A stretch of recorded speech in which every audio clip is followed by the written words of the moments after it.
వాస్తవంగా పెద్దలిద్దరు మాట్లాడినారు, నేను ఏం మాట్లాడినా మీకు ఎక్కదు.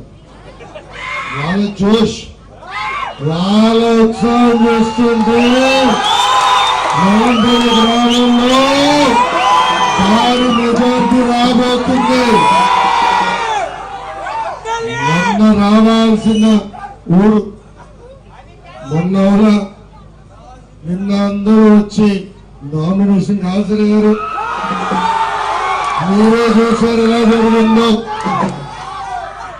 మళ్ళీ ఈ రోజు కూడా పిల్లగా రావాలనుకున్నా, కానీ ఏ గ్రామంకి వెళ్ళినా పెద్ద ఎత్తున మా అక్క చెల్లెళ్ళు పెద్దమ్మ చిన్నమ్మలు బయటకు వచ్చి ఆర్పితో ఆహ్వానించగల బాగా ఆలస్యమైంది. ఇక్కడున్న గ్రామస్తులందరూ నన్ను క్షమించాలి. ఎందుకంటే అన్ని గ్రామాల్లో నేను తిరుగుతున్నా, ప్రజలతో మమైక్యమవుతున్నా. కానీ ఈ రోజు సమయం భావం వల్ల నేను తిరగలేకపోతున్నా. కానీ నేను గెలిపించిన తర్వాత ఒక శాసనసభ్యుడిగా మన గ్రామానికి వస్తా, మన రచ్చబండమైన కూర్చొని మన సమస్యలు పరిష్కరిస్తా. నా పేరు లోకేష్, నేను తెలుగుదేశం పార్టీ మంగళగిరి అభ్యర్థి.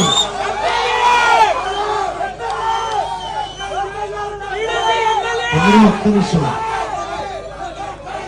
జోష్ ఫుల్గా ఉంది, ఉత్సాహం ఎక్కువగా వచ్చింది.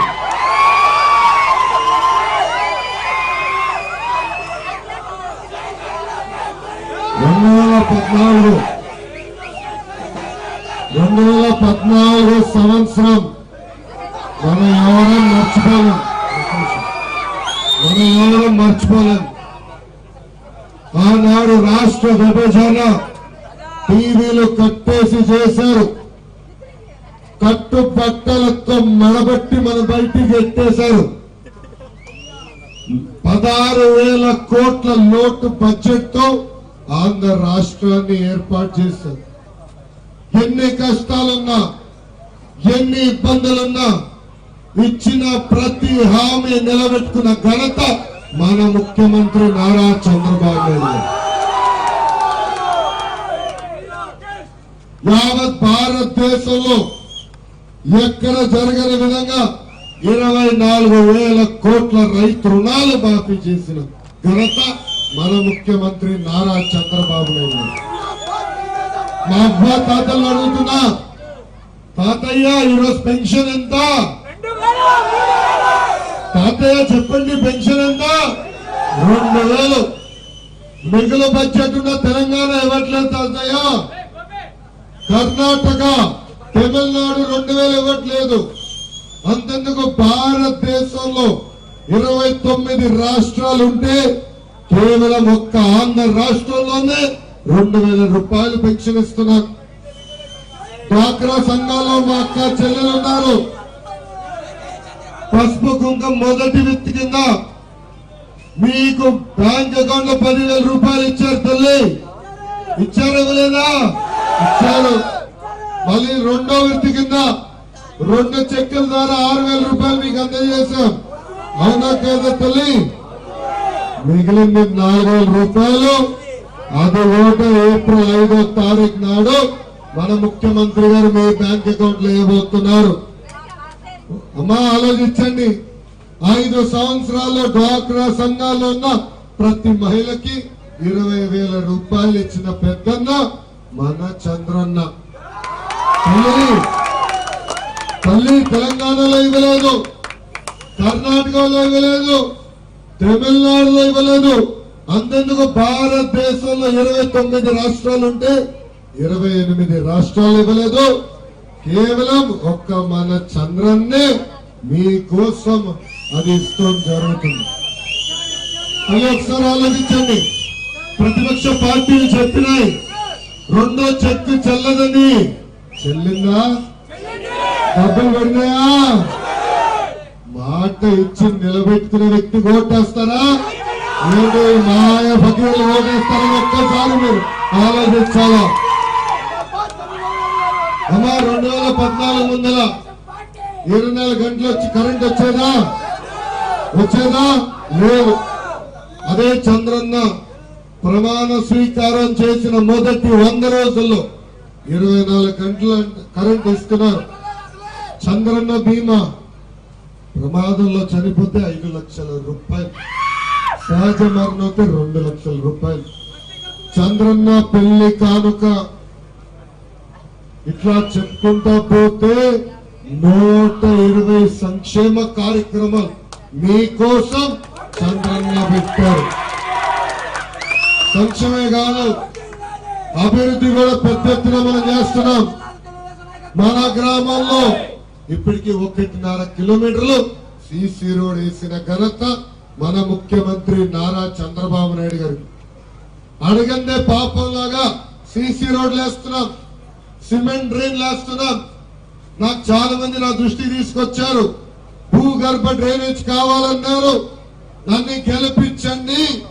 గెలిచిన మొదటి 6 నెలల్లో మన గ్రామంలో భూగర్భ డ్రైనేజ్ చేసే బాధ్యత నేను వ్యక్తిగతంగా తీసుకుంటాను. అదేవిధంగా రావెలపాడు నుంచి తాడేపల్లి రోడ్డు కూడా మనం డబుల్ రోడ్ వేసుకోవాల్సిన అవసరం ఉందని గ్రామస్తులందరూ కోరారు. గెలిపించండి తమ్ముళ్ళు, వేసే బాధ్యత నేను తీసుకుంటాను. రేవేంద్రపాడు టు తాడేపల్లి రోడ్, అంతేకాకుండా మనకి శ్మశానం ఉంది. శ్మశానానికి ప్రహరీ గోడ కట్టాలని అందరూ కోరుతున్నారు. ఎస్సీ శ్మశానానికి చాలా మంది అడుగుతున్నారు. ఊరంతా కట్టాం, రాష్ట్రం అంతా కట్టాం. ఇది నాకు పెద్ద పని కాదు. గెలిచిన 6 నెలలు కట్టే బాధ్యత నేను తీసుకుంటాను. అంతేకాదు వాటర్ ట్యాంక్ కావాలని కూడా గ్రామస్తులు కోరారు. అన్నా ఇక్కడ తాగునీటి మీద ఒక్కసారి ఆలోచించాలి. భారతదేశానికి స్వాతంత్రం వచ్చి 70 సంవత్సరాలైనా తాగునీటి సమస్య మనం వెంటాడుతుంది. తాగునీరుకి శాశ్వత పరిష్కారం కావాలి. దానికోసం 22,000 కోట్ల రూపాయలు ఇప్పుడు తెలుగుదేశం ప్రభుత్వం ఖర్చు పెడుతుంది. జలధార అన్న కార్యక్రమం ద్వారా ప్రతి పేదోడింటికి ఉచితంగా నీటి కుళాయి రాబోయే 18 నెలల్లో తెలుగుదేశం ప్రభుత్వం అందజేయబోతుంది. మన గ్రామంలో వాటర్ ట్యాంక్ ఏర్పాటు చేయాలి. మంత్రిగానే ఆల్రెడీ శాంక్షన్ చేశా. మళ్ళీ నేను గెలిపిస్తున్నారు. గెలిపించిన తర్వాత మళ్ళీ మేమే వచ్చి ఇక్కడ పనులు కూడా ప్రారంభిస్తాం. ఎప్పుడు లేని విధంగా సంక్షేమం, ఎప్పుడు లేని విధంగా అభివృద్ధి. తెలుగుదేశం పార్టీకి జోడెత్తుల బండి. ఇంకొక పక్కన పెద్ద ఎత్తున పరిశ్రమలు తీసుకొచ్చాం. మా యువకులకి మన మంగళగిరిలోనే ఐటీ ఉద్యోగాలు కల్పించాలన్న లక్ష్యంతో నేను ఈరోజు పనిచేస్తున్నాను. ఒక ఐటీ ఎలక్ట్రానిక్ శాఖ మంత్రిగా దాదాపు 40 ఐటీ సంస్థలు నేను మంగళగిరికి తీసుకొచ్చా. ఇది పునాది మాత్రమే. నన్ను ఆదరించండి, దీవించండి, భారీ మెజార్టీతో గెలిపించండి. మంగళగిరిని మరొక సైబరాబాద్ లాగా చేసే బాధ్యత నేను వ్యక్తిగతంగా తీసుకుంటాను. అంతేకాదు తెలుగుదేశం పార్టీ కార్యకర్తల సంక్షేమ నిధికి సమన్వయకర్తగా మన గ్రామంలో ఇద్దరికి ఆర్థికంగా ఆదుకుంటాం కూడా జరిగింది. ఎప్పుడన్నా జరిగిందా ఇది? జంగారెడ్డి గారి కుటుంబానికి, భాస్కర్ రెడ్డి గారి కుటుంబానికి ఆదుకున్నాం. గతంలో ఎప్పుడైనా ఆదుకున్నారా? ఎవరు ఏ పార్టీ అని ఇచ్చిందా? ఒక తెలుగుదేశం పార్టీ, తెలుగుదేశం ప్రభుత్వం ఇస్తుంది. ఇంత కష్టపడుతుంటే 6 నెలలు మీకోసం మన ముఖ్యమంత్రి గారు కష్టపడుతుంటే అక్కడ ఉన్న కేంద్రంలో నరేంద్ర మోడీ గారు, పక్క రాష్ట్రంలో కేసీఆర్ గారు, మన రాష్ట్రంలో ఉన్న జగన్ కలిసి మన ముఖ్యమంత్రి గారిని ఇబ్బంది పెడుతున్నారు. తల్లి ఒక్కసారి ఆలోచించండి, ఒక్కసారి ఆలోచించండి. ఫ్యాన్ కి స్విచ్ ఢిల్లీలో ఉందమ్మా, ఫ్యాన్ కి స్విచ్ ఢిల్లీలో, ఫ్యాన్ స్పీడ్ రెగ్యులేటర్ కేసీఆర్ చేతుల్లో ఉంది. ఇక్కడ జగన్ ఏమి చేయలేడు, ఆ ఫ్యాన్ పట్టుకుని తిరుగుతున్నట్ట. మోడీ గారు స్విచ్ చేయాలా, కేసీఆర్ గారు రెగ్యులేటర్ పెట్టాలా, అప్పుడే ఇక్కడ ఫ్యాన్ తిరిగే పరిస్థితి. మనం తెలంగాణకి బానిసలుగా పనిచేస్తామా? చేస్తామా? మన ఆంధ్రుల ఆత్మ గౌరవాన్ని ఈ రోజు జగన్మోహన్ రెడ్డి గారు కేసీఆర్ కి తాకట్టు పెట్టారు. కేసీఆర్ కి ఆంధ్రతో ఏం పని? ఇక్కడ తిప్పి కొడుతూ ఒక్క ఓటు కాదు కదా, ఆయన మొహం ఎవరు చూడు. అలాంటిది ఆయన ఏకంగా 1000 కోట్ల రూపాయలు వైకాపా పార్టీకి పంపించారు. డబ్బులే కాదమ్మా, ప్రచార సామగ్రి, ప్రచార రథాలే పంపిస్తున్నాడు. రంగు మార్చారు, సీట్ కవర్ మార్చలేదు. గులాబీ రంగు seat cover, ambassador car symbol. అంతేకాదు, మూడో విషయం తెలుసుకోవాలి తల్లి. శాసనసభ్యులుగా, అభ్యర్థులుగా మాకందరికీ కొంచెం ఆస్తులు ఉన్నాయి హైదరాబాద్ లో. ఎందుకంటే 64 సంవత్సరాలు ఉమ్మడి రాష్ట్రం. ఇప్పుడు ఏకంగా కేటీఆర్ మన అభ్యర్థులు ఫోన్ చేస్తున్నారు, నువ్వు నిలబడద్దు, నువ్వు విత్డ్రా చేసుకో, లేదంటే నీ ఆస్తులపై నేను పడతానని. ఎప్పుడైనా ఇది జరిగిందా? ఎప్పుడైనా ఇది జరిగిందా? అసలు కేసీఆర్ గారికి ఏం పని ఆంధ్ర రాష్ట్రంలో? రెండు పోలవరం అవ్వకూడదు, పోలవరం 30 మండలాలు తిరిగి తీసుకోవాలి. అంతేకాదు మన పక్కనున్న మచిలీపట్నం తెలంగాణ రాష్ట్రానికి తీసుకోవాలని ఈ రోజు పెద్ద కుట్ర జరుగుతుంది. అందుకే మనం ఈ త్రిమూర్తులు, ముగ్గురు దొంగలు కొట్టాలా, తరిమి కొట్టాలా. అయ్యా వైకాపా నాయకులు అడుగుతున్నా, ఎందుకు మీరు మీ నాయకత్వం నిలదీయట్లేదు? ఎందుకు మీరు అడగట్లేదు మీ జగన్మోహన్ రెడ్డిని? ఎందుకయ్యా నువ్వు కేటీఆర్ తో కూర్చున్నావని అడగట్లేదని ఒక్కసారి ఆలోచించమంటున్నా. కేటీఆర్ జగన్ కూర్చుంటారు, కాఫీలు టీలు తాగుతారు, ఇదేమి న్యాయమని ఒక్కసారి ఆలోచించాల. ఇక్కడ ఉన్న పెద్దలందరినీ ఒక్క విషయం అడుగుతున్నా. మన ఇంట్లో స్కూటర్ ఉంటుంది, చిన్న పిల్లలకి తాళం ఇస్తామా? ఇస్తారా తమ్ముళ్ళు? మనకి ఇంట్లో కారు ఉంటుంది, కారు తాళం చిన్న పిల్లలకి ఇస్తామా?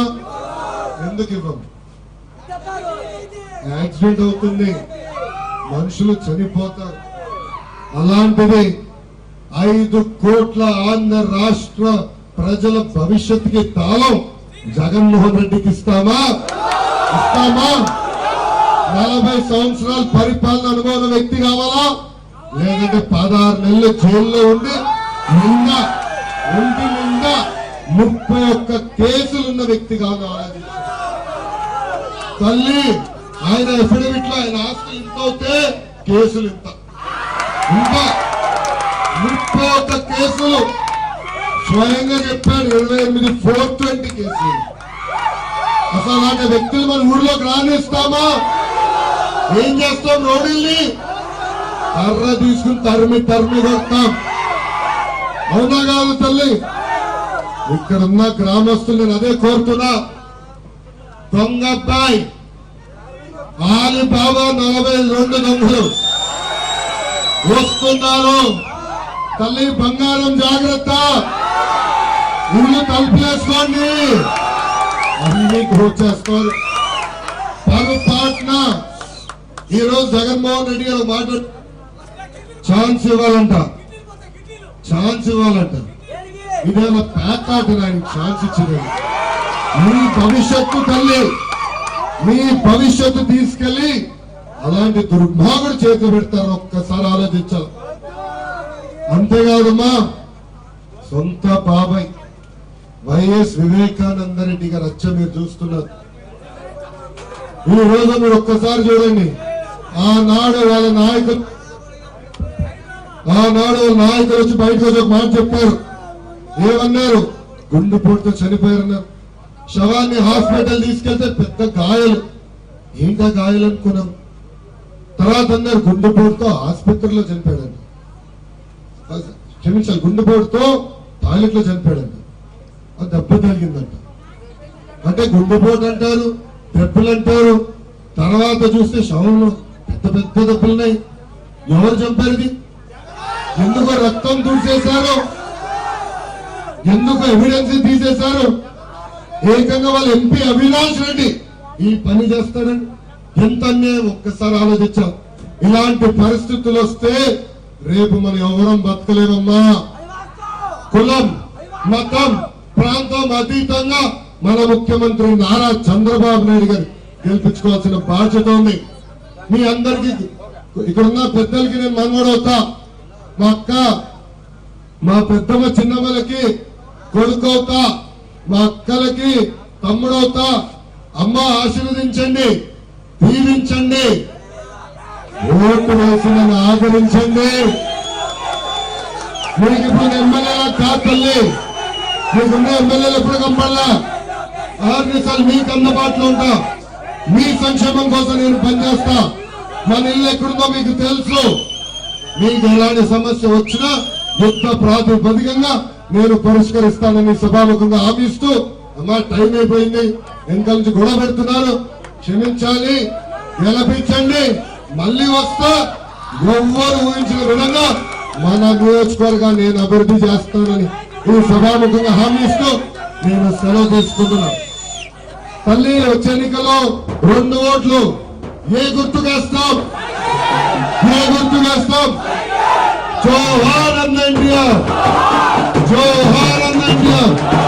చంద్రబాబు నాయుడు గారి నాయకత్వం, చంద్రబాబు నాయుడు గారి నాయకత్వం. జై హింద్. వార్తావాణి న్యూస్ ఛానల్ ఎప్పటికప్పుడు రాజకీయ, సినీ విశేషాలు, స్పోర్ట్స్ మరియు సాంకేతిక పరమైన మరెన్నో విషయాలను మన ముందుకు తెస్తుంది. మరింత సమాచారం కొరకు వార్తావాణి న్యూస్ ఛానల్ ని సబ్స్క్రైబ్ చేయండి.